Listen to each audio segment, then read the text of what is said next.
અંદર આવે અને સોફા ઉપર બેઠા સેવક સંગતિ પીવા માટે આપતા હતા. તે મહંત સ્વામી મારી નજર સામે ટેબલ ઉપર પડી અને એમાં એલઈડી લેમ્પ હતો, ટેબલ લેમ્પ. એટલે એમણે જોયું કે એક નવી આઈટમ આવી લાગે. મહંત સ્વામી મહારાજે પૂછ્યું કે આ શું છે? આ ગુરુપદે આવ્યા પછીની વાત છે, 2017-18 કે આ શું છે? સેવક સંતે કીધું કે એલઈડી છે.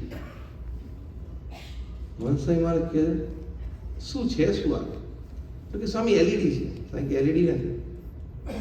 એટલે તરત એ ટેબલ લેમ્પ ઉચકીને બીજા સેવક સંત નજીક લાવે અને બતાવ્યું કે સ્વામી જો એલઈડી છે, 50-60 નાની લાઈટ હોય ને, નાના ઝીણા બલ્બો સિરીઝમાં ગોઠવેલા. પ્રમુખ મહંત સ્વામી મારે ત્રીજી વખત બોલ્યા, સ્વામી કે એલઈડી નથી, આ સંપ છે. તો બધા થોડી વાર વિચારી રહ્યા. એ મહંત સ્વામી મહારાજ કે એક જણ પ્રકાશ કરે ને તો આખા રૂમમાં પ્રકાશ ના કરે, પણ 50 ભલે નાના નાના છે પણ ભેગા થઈ ગયા અને પ્રકાશ આપ્યો તો આખી રૂમમાં પ્રકાશ થઈ ગયો. આ સંપની તાકાત છે. ભલે નાના છે, હવે એ નાના એક બલ્બ ચાલુ થઈ જાય તો આખા રૂમમાં પ્રકાશ થાત નહીં, પણ 50 ભેગા રહીને એક સાથે પ્રકાશ આપ્યો તો ઇન્ડિવિજ્યુઅલી નાના છે પણ ભેગા થઈ ગયા તો આખા રૂમમાં પ્રકાશ થઈ ગયો. કેટલી પોઝિટિવિટીની એમની દ્રષ્ટિ હશે. પોઝિટિવિટી માટે કેટલી બધી દ્રષ્ટિ હશે કે એમને એલઈડીમાં સંપ દેખાણો. બોલો, એલઈડીમાં સંપનો એટીટ્યુડ આવ્યો તો આ એક પ્રસંગ અત્યારે તો આપણને ખબર છે, આમ કોઈને આમ બીજી જગ્યાએથી આપણે આવી વાત સાંભળી નથી કે એલઈડીમાં એને સંપનો એટીટ્યુડ આવ્યો હોય. તો આવી રીતે આ સંપનો મહિમા છે અને ન રાખીએ તો સત્સંગમાં અને પરિવારમાં બે જગ્યાએ પ્રશ્ન થાય અને થાય.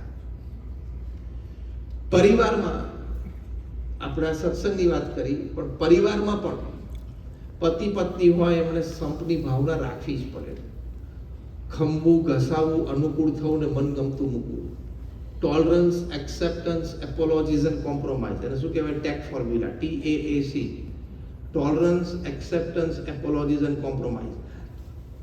તમારામાંથી તો બેઠા છે જેમ એમ કોઈ આંગળી ઊંચી કરી શકે કે મારા ઘરમાં હું કહું એમ જ થાય? આંગળી ઊંચી કરો તો. મારા ઘરમાં હું કહું એમ જ થાય. તમે બધા હસ્યા કેમ? એમ કહો. આવું કોઈ છાતી ઠોકીને કહી જ ના શકે કે મારા ઘરમાં હું કહું એમ જ થાય. કહી શકો? Tolerance, acceptance, apologies and compromise.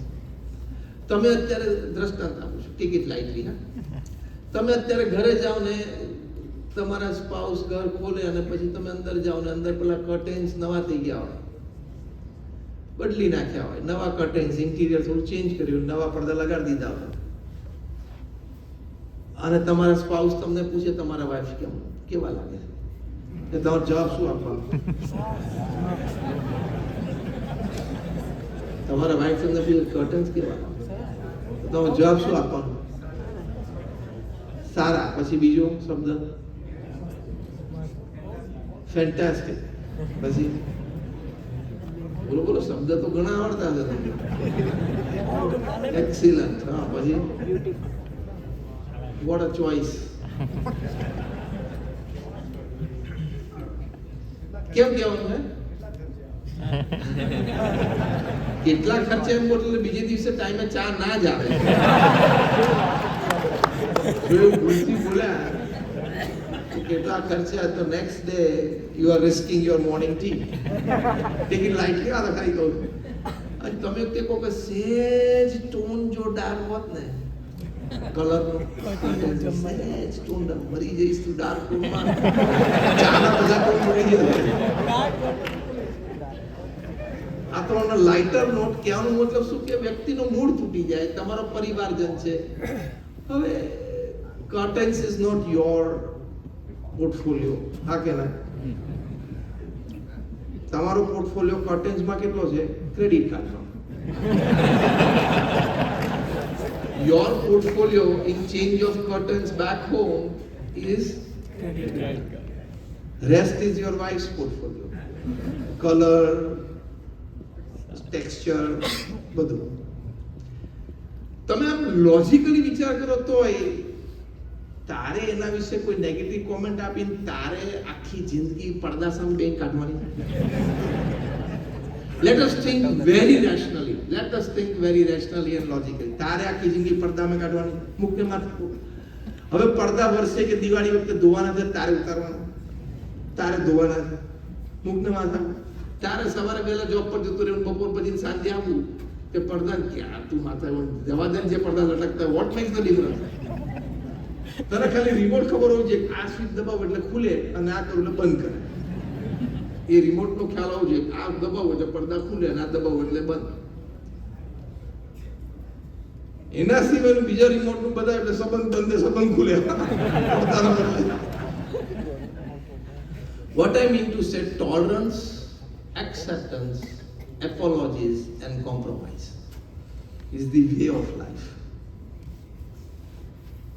એ ચલાવી લેવાનું. મહંત સ્વામી મહારાજ ઉપર કોઈની લગ્ન માટેની કંકોત્રી આવે ને, આપણા હરિભક્તોના દીકરા દીકરીઓના લગ્ન થતા હોય ને, મહંત સ્વામી મહારાજને કંકોત્રી મોકલે બાય પોસ્ટ, અથવા તો કોઈ સેન્ટરમાં નજીક હોય તો રૂબરૂ મુલાકાત વખતે અને કંકોત્રી આપે એમ કે સ્વામી મારા દીકરાના કે દીકરીના લગ્ન છે, આપ આશીર્વાદ આપજો. પહેલા તો મહંત સ્વામી સદગુરુ તરીકે હતા જાતે આશીર્વાદ લખતા, અત્યારે પેલા પ્રિન્ટેડ છે ને એમની સિગ્નેચર છે.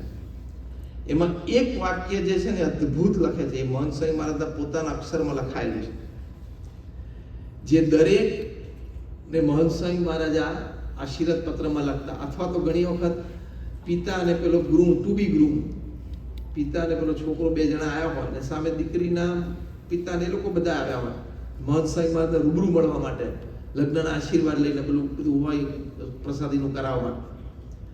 તો એ છોકરાને મહંત સ્વામી મહારાજ એક કાયમ સરસ વાક્ય કહેતા, હજી પણ કહે છે ને, પેલા આશીર્વાદ પત્રમાં લખેલું છે. મહંત સ્વામી મહારાજ એક શબ્દ, exact I am quoting in word to word and letter to letter.